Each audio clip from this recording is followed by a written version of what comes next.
δεκαήμερο ταξίδι με το Connecting Europe Express συνεχίζεται. Αυτό είναι το τρίτο και τελευταίο μέρος αυτής της σειράς. Εσύ όμως που δεν έχεις δει τα δύο προηγούμενα επεισόδια, σου προτείνω να το κάνεις για να έχεις ολοκληρωμένη την εικόνα από αυτό το μοναδικό ταξίδι με τρένο που ξεκίνησε από τη Λισαβόνα και έχοντας διασχίσει τη μισή Ευρώπη θα καταλήξω στο Ζάγκρεπ για να ολοκληρωθεί άλλη μια ταξιδιωτική μου εμπειρία.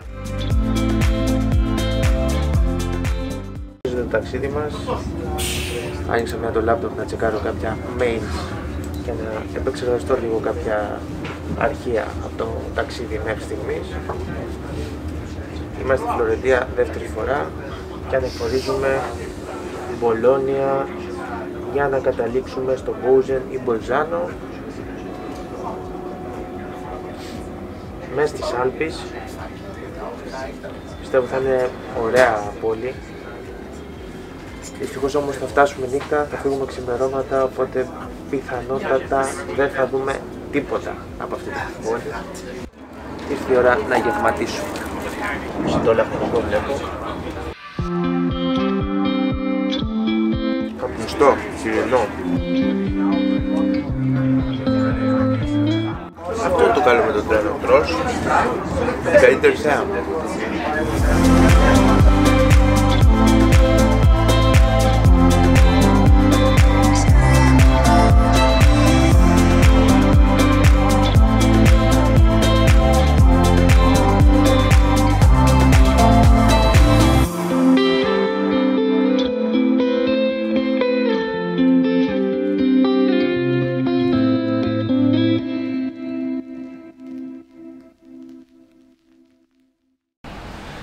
Καλημέρα από Μπολζάνο, εδώ, στους πρόποδες των Άλπαιων, επαρχιακή πόλη με φρέσκο αέρα, πεντακάθαρο αέρα, δηλαδή καταλαβαίνεις τη διαφορά που βρίσκεσαι γύρω από βουνά. Είμαστε εδώ στην πλατεία με το συντριβάνι και πίσω τον καθεδρικό. Χθες ήταν μια αρκετά κουραστική μέρα με το τρένο, φύγαμε από τη Ρώμη για να φτάσουμε στο Μπολζάνο εδώ στο βορρά. Και σήμερα θα διασχίσουμε τις Άλπεις για να πάμε προς το Σάλτσμπουργκ. Και από εκεί προς Βιέννη, Μπρατισλάβα, Ζάγκρεπ και να τελειώσει αυτό το μοναδικό ταξίδι με τρένο που πραγματοποιώ τις τελευταίες 8 ημέρες. Όποιος δεν έχει δει το προηγούμενο επεισόδιο, να πάει να το δει. Επίσης δεν ξεχνάμε να κάνουμε εγγραφή και καμπανάκι. Και για περισσότερες φωτογραφίες και stories από τους προορισμούς μπείτε στο προφίλ μου στο Instagram KD Explorer 10.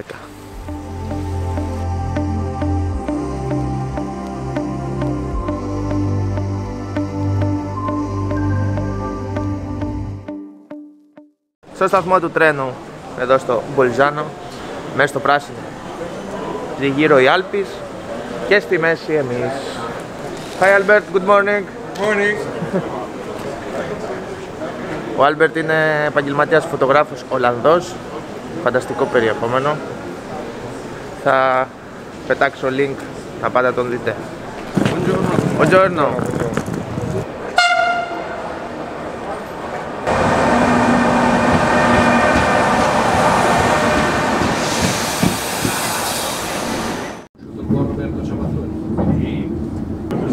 Τρομερή φύση, παιδιά, όσοι δεν έχουν περάσει στις Άλπεις, must do it. Ξένη φύση για τα μάτια τα δικά μας. Εντάξει, έχουμε κι εμείς εκπληκτικά τοπία, φυσικά τοπία στην Ελλάδα, αλλά αυτό είναι κάτι μοναδικό. Πρώτη φορά κάνω ένα τόσο μεγάλο ταξίδι με τρένο. Είναι και αυτό μια εμπειρία. Η συνεχόμενη αλλαγή τοπίων, χωρών, πόλεων, εικόνων. Είναι μια ταξιδιωτική εμπειρία και αυτή, με τα καλά της και τα κακά της, όπως όλα, εννοείται. Εντάξει, δεν προτείνω σε όλους σας να πάτε να κάνετε σε 10 μέρες το γύρο της Ευρώπης, είπαμε, να πεθάνετε. Ούτε εγώ, εντάξει, τη μισή Ευρώπη διέσχισα, αλλά είναι μια όντως ωραία ταξιδιωτική εμπειρία, γιατί είσαι μια εγρήγορση και δεν βαριέσαι. Λες, θα πάω εκεί, κάτσε να δω, πού να πάω, μετά θα είμαι εκεί, κάτσε να δω τι είναι εδώ. Είσαι μια τέτοια διαδικασία που αυτό είναι ενδιαφέρον. Εντάξει.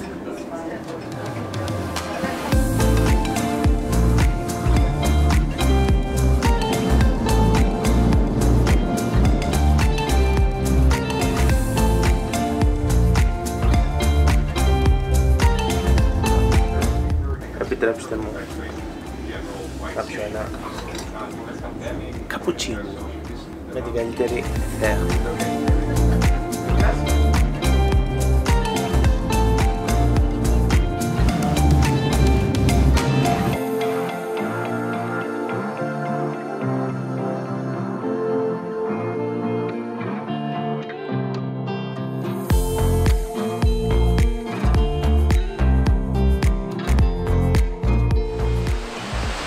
Το έχει το κρυουλάκι του.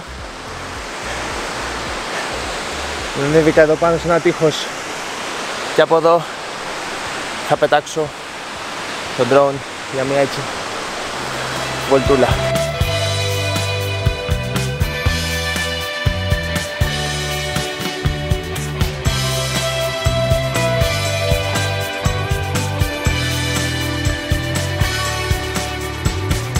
Αφήνουμε πίσω τον Brenner, όπου είναι τα σύνορα μεταξύ Ιταλίας και Αυστρίας, και συνεχίζουμε το ταξίδι μας διασχίζοντας τις Άλπεις για δεύτερη φορά.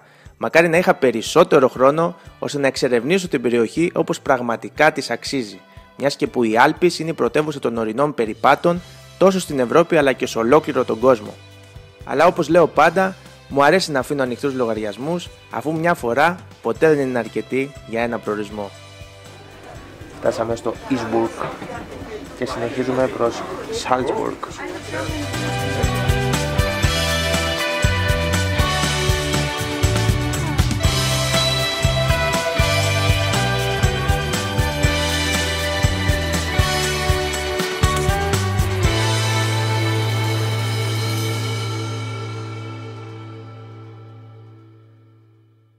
Μόλις φτάσαμε στο Salzburg και επειδή έχουμε μία ώρα και δεν προλαβαίνω να κατέβω να σας δείξω την πόλη, θα σας κάνω ένα mini tour στο τρένο μας. Λοιπόν, αυτό που βλέπετε είναι το πανοραμικό βαγόνι μας, το οποίο μας φιλοξενεί σε όλο το ταξίδι. Το πλεονέκτημά του, μεγάλα παράθυρα, δημιουργούν ένα όμορφο σκηνικό και μπορείς να απολαμβάνεις τα τοπία που βλέπεις πιο εύκολα. Εδώ είναι το workstation, το σημείο όπου μπορείς να στήσεις τους υπολογιστές σου για να διαβάσεις, να δουλέψεις και ό,τι άλλο χρειαστείς, να φας. Εδώ είναι το bar. Hello. Εδώ ερχόμαστε για οτιδήποτε χρειαστούμε, νερά, ποτά, αναψυκτικά. Και εδώ είναι η αίθουσα meetings, που λαμβάνουν μέρος διάφορες εκδηλώσεις με επίσημα πρόσωπα που μπαίνουν στο τρένο. Ωραία καθίσματα.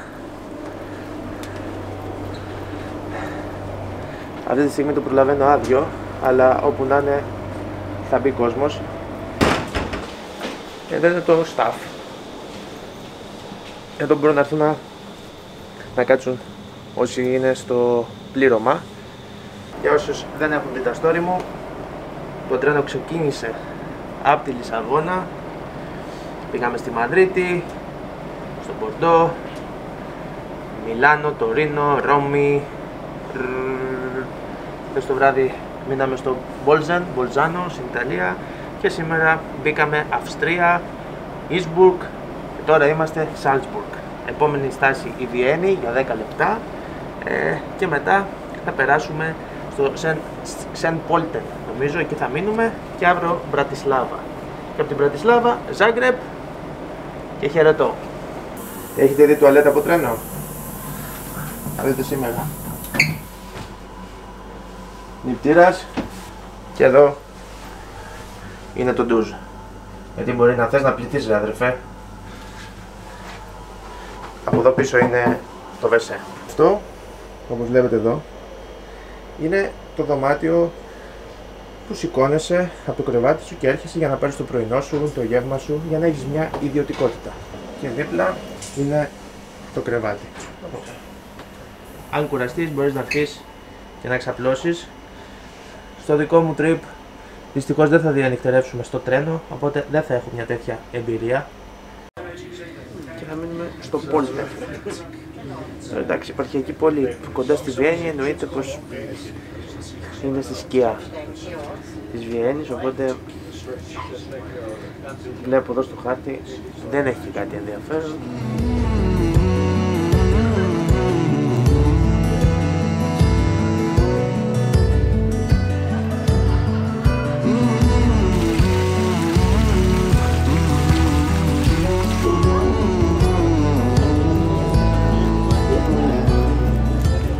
Αυτό λοιπόν είναι το Σεν Πούλτεν ή Πέλτεν, δεν ξέρω πώς προφέρεται στα αγγλικά, Πέλτεν.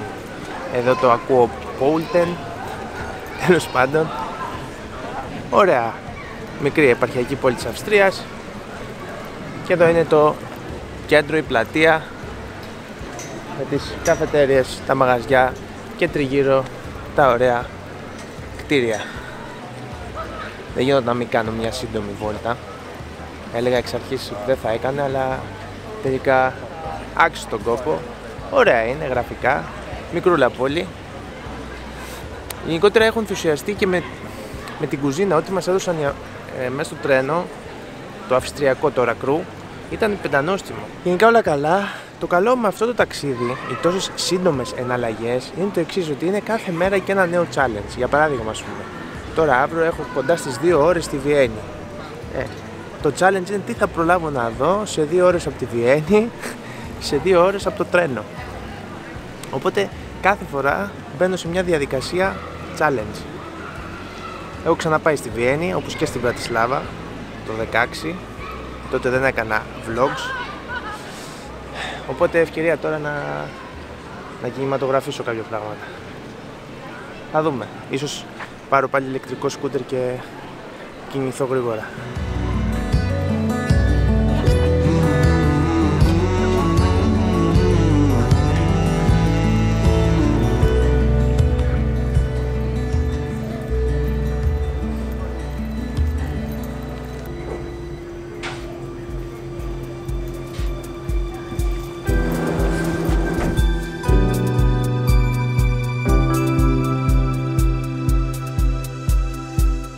Τελικά δεν έχουμε 2 ώρες διαθέσιμες, έχουμε μόνο μία. Οπότε επειδή ο σταθμός του τρένου είναι ακριβώς δίπλα από αυτό εδώ το παλάτι, το Μπελβεντέρ, ήρθα να έχω και μία έτσι οσμή από την Βιέννη. Είναι μια μοναδική εμπειρία αυτό το ταξίδι, ένα εμπειρικό ταξίδι. Με όσους ταξιδιώτες που μιλώ μέσα στο τρένο, αυτό μου λένε ακριβώς, ότι είναι κάτι μοναδικό, δεν έχουν ξανακάνει κάτι τέτοιο, γιατί είναι αυτό που σας είπα, είναι το challenge που έχεις κάθε μέρα μια νέα πόλη. Οπότε κάθε μέρα και ένα νέο challenge, τι θα δεις, πού θα πας, τι θα γευτείς, όλα αυτά. Προς τα κάτω απλώνεται όλη η Βιέννη. Δυστυχώς, όπως καταλαβαίνετε, δεν προλαβαίνω να σας πάω μέχρι το κέντρο. Δύσκολο.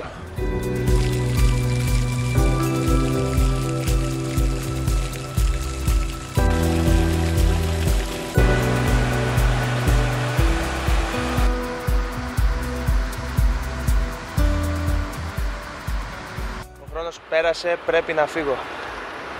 Αυτό ήταν. Μόνο το παλάτι. Λοιπόν, τρέχω. Βρίσκω πατίνι έξω από το παλάτι, το ξεκλειδώνω και έφυγα. Απ' τη βιασύνη μου όμως δεν πρόσεξα ότι το συγκεκριμένο δεν είχε μπαταρία και στη μέση της διαδρομής με αφήνει. Το τρένο μόλις έχει φτάσει και θα αναχωρούσε στα επόμενα λεπτά. Για καλή μου τύχη όμως, για την ακρίβεια να είναι καλά η κυρία, στην οποία έσπευσαν να φωτογραφηθούν μαζί της όλοι από το τρένο, με αποτέλεσμα να φύγουμε 10 λεπτά αργότερα και να προλάβω να επιβιβαστώ κι εγώ.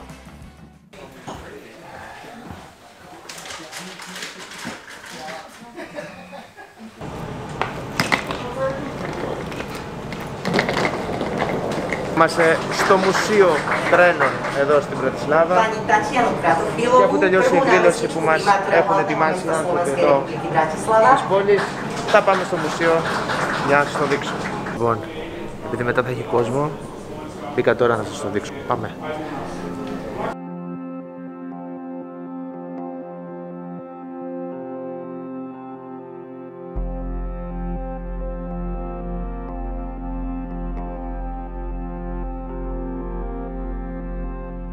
Στο ένα χώρο έχει μουσείο για τα αμάξια, που έχει έτσι μια ιστορική αναδρομή και διάφορα είδη άμαξας που υπήρχαν ανά τα χρόνια μέχρι μετέπειτα στα αυτοκίνητα. Και τώρα πάμε στο Μουσείο των Τρένων.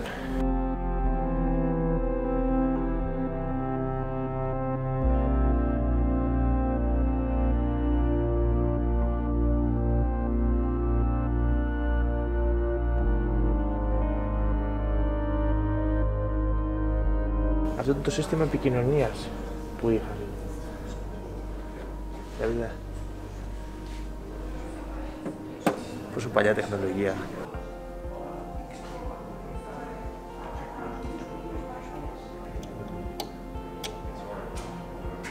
Ενδιαφέρον μουσείο. Σου δείχνει έτσι ωραία πράγματα για το πώς ήταν τα τρένα, πώς ξεκίνησε έτσι με την πάροδο των χρόνων και διάφορες φωτογραφίες από σταθμούς της χώρας. Ωραία δουλειά έχουν κάνει. Καινούργιο πρέπει να είναι το μουσείο αυτό. Και έχει και πολύ ωραία αυτοκίνητα παλιά. Οπότε όποιος είναι λάτρης των τρένων, σιδηροδρόμων και έρθει στην Μπρατισλάβα, ας έρθει και εδώ να ρίξει μια ματιά. Συνεχίζουμε. Καλώς ήρθατε στην Μπρατισλάβα. Βρίσκομαι στο ιστορικό κέντρο, κληρονομιά της UNESCO, μετά πάρα πολύ ωραία γραφικά κτίρια. Πανέμορφα είναι, έχω να έρθω από το 16 στην Μπρατισλάβα, είχα έρθει τότε για να κάνω Μπρατισλάβα-Βιέννη. Και αλήθεια είναι ότι η πόλη αυτή μου είχε αφήσει τις καλύτερες εντυπώσεις από τις αγαπημένες μου έτσι πιο μικρές πόλεις, πρωτεύουσες της Ευρώπης. Και όντως αξίζει τον κόπο, και ειδικά με φτηνές πτήσεις που έχει από Αθήνα. Πιστεύω είναι για ένα τριμεράκι ό,τι πρέπει.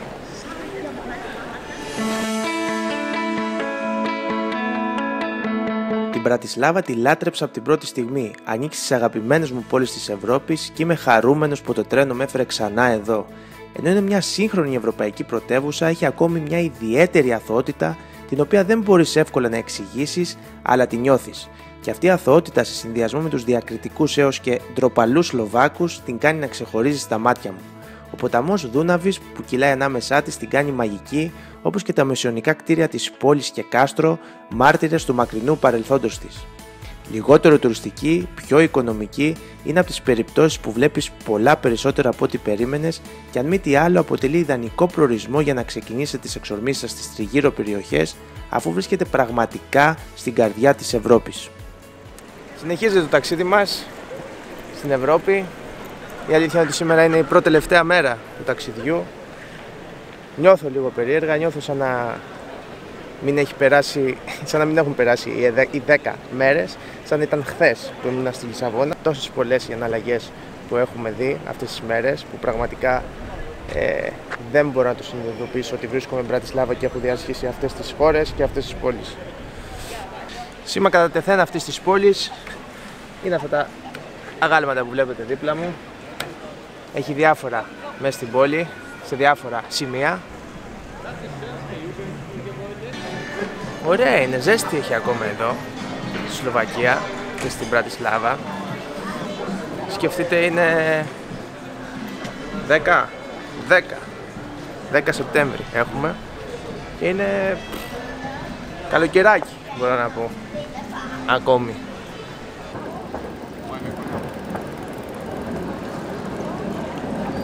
Ωραία είναι εδώ, μέσα στο πράσινο, ωραία, όμορφα, κάθεται ο κόσμος, πίνει τον καφέ του, ρωσίζεται. Έχουν αλλάξει κάποια πράγματα στην πόλη την τελευταία φορά που έχω έρθει, προς το καλύτερο μπορώ να πω, όσον αφορά την ομορφιά. Λοιπόν, στην Μπρατισλάβα, να ξέρετε, σπουδάζουν αρκετοί Έλληνες φοιτητές. Το όνειρο κάθε Ελληνίδας μάνας που θέλει να δει το γιο του, την κόρη του, την κόρη της γιατρό ή φαρμακοποιό, έρχεται εδώ και πραγματοποιεί το όνειρο του γονιού του. Και μετά εντάξει, δεν είναι όλες οι περιπτώσεις ίδιες, μην τα τσουβαλιάζουμε όλα, αλλά υπάρχουν και περιπτώσεις μετά που μιλάμε για χασάπικο. Αυτός είναι ο δεύτερος άνθρωπος εδώ και πιο famous εργάτης της πόλης.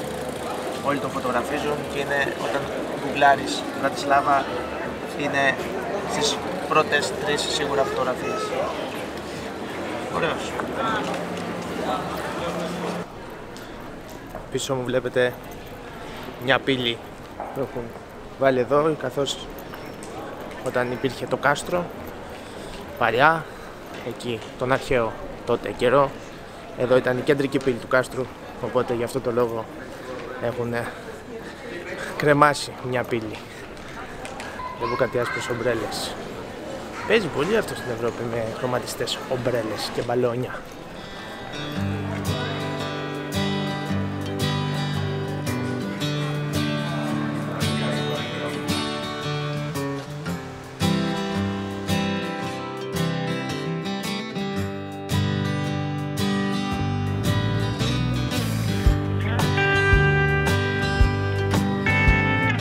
Και όπως διαπιστώνετε, φτάσαμε στο κάστρο της Μπρατισλάβας. Νομίζω ότι εδώ στεγάζεται το κοινοβούλιο, νομίζω. Και μπροστά από το κάστρο είναι η καλύτερη θέα της πόλης, πανοραμική θέα σε όλη την πόλη, στο Δούναβι, καθώς από την Μπρατισλάβα περνάει και ο Δούναβης, υπάρχουν 2 γέφυρες, θα τις δείτε σε λίγο. Ο Δούναβης, και 1, 2, 3, 4, δεν είναι 2 τελικά γέφυρες, είναι αρκετές.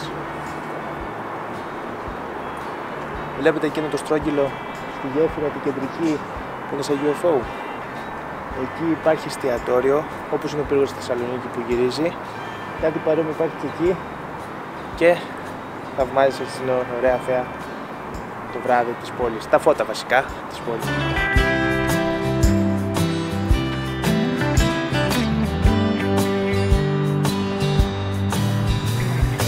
Αυτά λοιπόν από το κάστρο της Μπρατισλάβας. Είδατε την όμορφη θέα προς το Δούναβι και την πόλη. Επιστρέφω μέσα στην πόλη για κάποια κλικ που έχω αφήσει και να πάω να φάω κάτι και να πιω μια μπυρίτσα, γιατί έχω εξαντληθεί.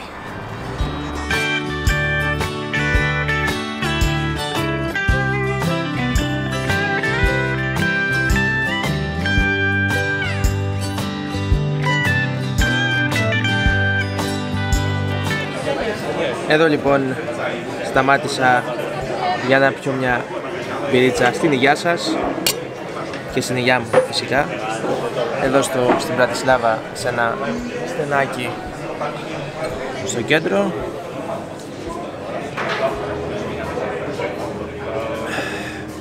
Όσον αφορά την Μπρατισλάβα, μπορώ να πω ότι διατηρεί την ατμόσφαιρα για την οποία την είχα ερωτευτεί. Μου αρέσει, αρχίζουν και μου αρέσουν οι πόλεις για το καλοκαίρι, παρότι εμείς οι Έλληνες επισκεπτόμαστε συνήθως χειμώνα, γιατί καλοκαιράκι είμαστε στα νησάκια μας. Αλλά η αλήθεια είναι ότι και οι πλατείες που με τα τραπέζια έξω το χειμώνα, το καλοκαίρι είναι όμορφα. Να πεις και το φθινόπωρο μέχρι το Οκτώβρη καλά είναι, αν πλέον έχει ζεστό καιρό, οπότε ναι. Αλλά είναι άλλο το τοπίο, τότε εγώ είχα έρθει Φλεβάρι μήνα. Δεν είχα ζήσει αυτό το έξω. Και η αλήθεια είναι ότι είναι καλύτερα, γιατί σκεφτείτε όλα αυτά τα όμορφα κτίρια, να κάθεσαι στο τραπεζάκι σου, να πίνεις το κρασάκι σου ή να τρως και να απολαμβάνεις αυτή την ωραία ατμόσφαιρα. Αυτά. Τα λέμε αύριο λοιπόν, παιδιά.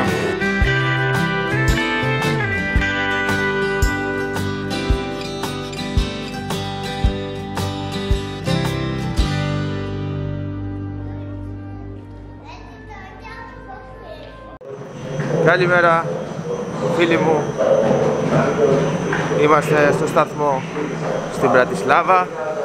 Αυτό είναι το τελευταίο μου, η τελευταία επιβίβαση από κάποια πρωτεύουσα προς κάποια άλλη.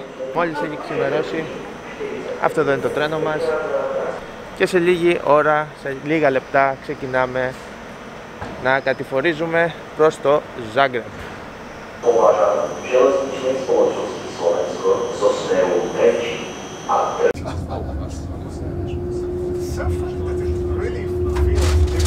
Βλέπετε, δεν ξέρω αν φαίνεται στο χάρτη, είμαστε στην περιοχή εδώ Ράτσκα λέγεται. Είμαστε Ουγγαρία και πάρα πολύ κοντά είναι το σημείο συνόρων μεταξύ τριών χωρών: Αυστρίας, Ουγγαρίας, Σλοβακίας. Μόλις μπήκαμε στην Ουγγαρία, διασχίζουμε τη χώρα, βλέπετε το πράσινο, κάτσε να πιω λίγο νερό.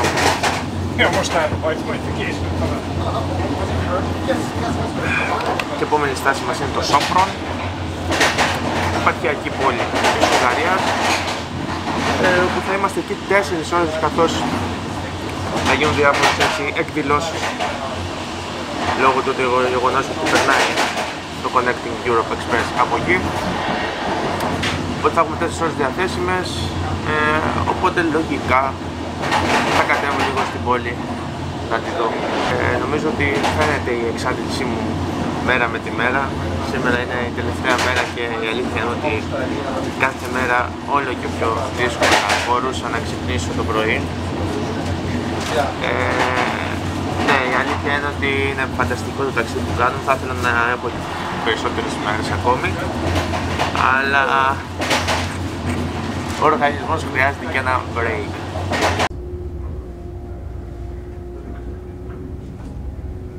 Η γιορτή των τρένων λοιπόν, εδώ στο Σόφρον της Ουγγαρίας. Θερμή υποδοχή από τους Ούγγρους.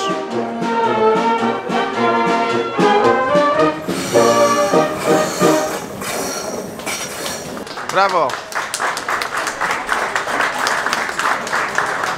Εδώ λοιπόν στο Σόφρον της Ουγγαρίας περπατάμε εδώ στον δρόμο, καφετέριες, μαγαζιά, εστιατόρια, κεντρική αγορά του Σόφρον πίσω μου. Μπαίνουμε στο κέντρο εδώ με τα παλιά σπίτια που βλέπω, τα αρφωτικά.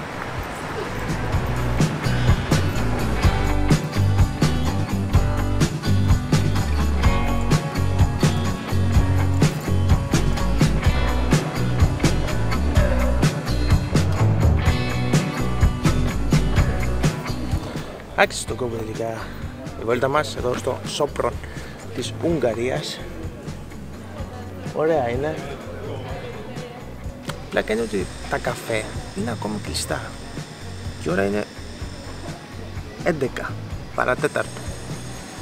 Τι ώρα πίνουν καφέ εδώ πέρα στο Σόφρον ο κόσμος? Περίεργα πράγματα.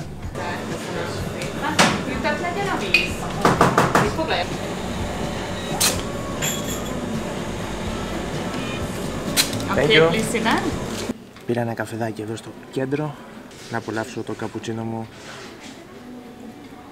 να ξεκουραστώ λίγο, να επιστρέψω στο τρένο και να συνεχίσουμε το ταξίδι μας προς τον νότο, να διασχίσουμε την υπόλοιπη Ουγγαρία για να φτάσουμε τελικά στην Κροατία και στο Ζάγκρεπ.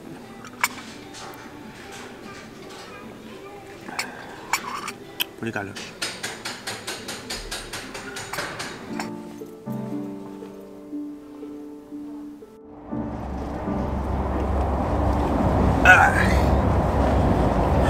Διασχίζοντας λοιπόν την Κροατία, φτάνοντας στον τελικό προορισμό μας με το Connecting Europe Express, αυτό το ιστορικό τρένο που σκοπό έχει να ενώσει την Ευρώπη, να ενώσει τις χώρες, να ενώσει τις πρωτεύουσες μεταξύ. Άλλωστε αυτό είναι η Ευρώπη, σε ένα σύντομο χρονικό διάστημα διασχίζεις χώρες, αλλάζεις γλώσσα, κουλτούρα, θρησκεία, γεύσεις, ήχους, τα πάντα. Πολλά τα συναισθήματα, κούραση υπάρχει, αλλά πραγματικά το να ταξιδεύεις με τρένο είναι μια μοναδική εμπειρία και είναι από τα αγαπημένα μου μέσα και σου προσφέρει κάτι το οποίο δεν μπορεί να σου προσφέρει κανένα άλλο μέσο. Αυτό το οποίο απολαμβάνω αυτή τη στιγμή στην καρέκλα μου, βρίσκομαι στο meeting room, δεν υπάρχει κανένας άλλος. Να κάνω έτσι μια ανασκόπηση των ημερών που πέρασαν, το τι είδα, σε ποιες πόλεις πήγα, τι γεύτηκα, όλα αυτά τα που είναι στο μυαλό μου και γυρίζουν τρίγυρο τις αυτές 10 μέρες. Να σου πω την αλήθεια, μου φαίνεται σαν ήταν χθες, αλλά αυτό το οποίο σου δίνει το τρένο αυτό ακριβώς εδώ, να χαλαρώσεις όπως κάνω εγώ αυτή τη στιγμή, δεν στο παρέχει κανένα άλλο μέσο. Είναι ο καλύτερος τρόπος για να διασχίσεις μια χώρα, καθώς κάθεσαι χαλαρά και από το παράθυρό σου βλέπεις τη φύση μιας χώρας.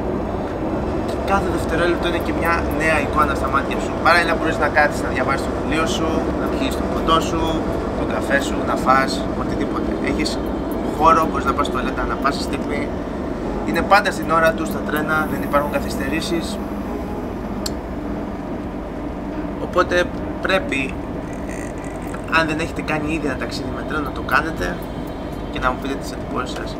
Όσοι έχουν κάνει κάποιο έτσι ωραίο επικό ταξίδι με τρένο είτε στην Ευρώπη είτε εκτός Ευρώπης, αλλά και στην Ελλάδα, ας με αφήσουν να σου πω.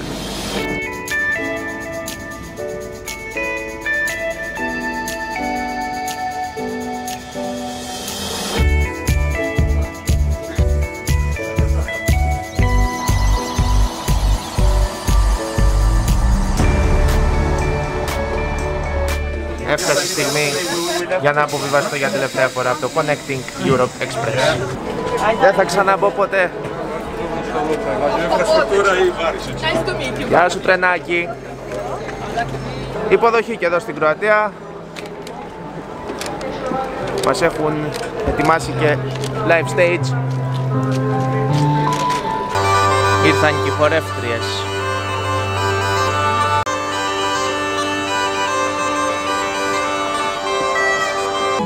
Με φορούς και πανηγύρια εδώ στο Ζάγκρεπ. Ο φίλος μου ο Πάολο.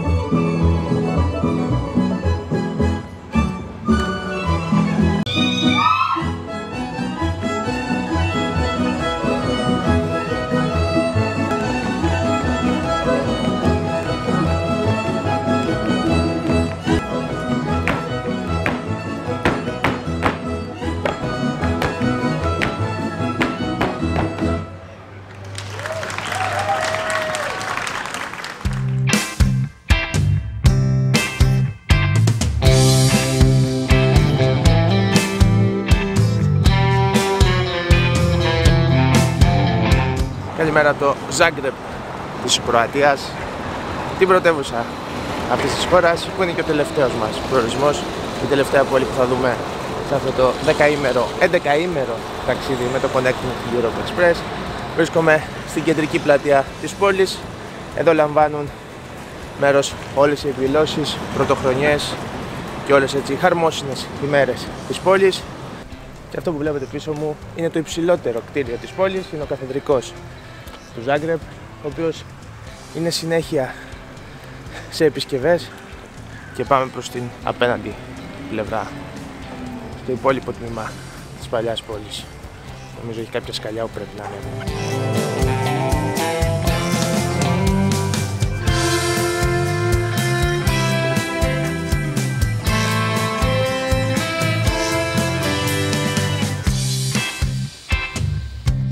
Άλλη μια πανέμορφη εκκλησία είναι αυτή, εδώ στο πάνω μέρος της πόλης, το Αγίου Μάρκου, αν δεν κάνω λάθος, όπου στη στέγη βλέπετε τα χρώματα της Κροατίας και τα σύμβολα της παλιάς σημαίας της πόλης. Ψηφιδωτό στη στέγη. Φοβερό.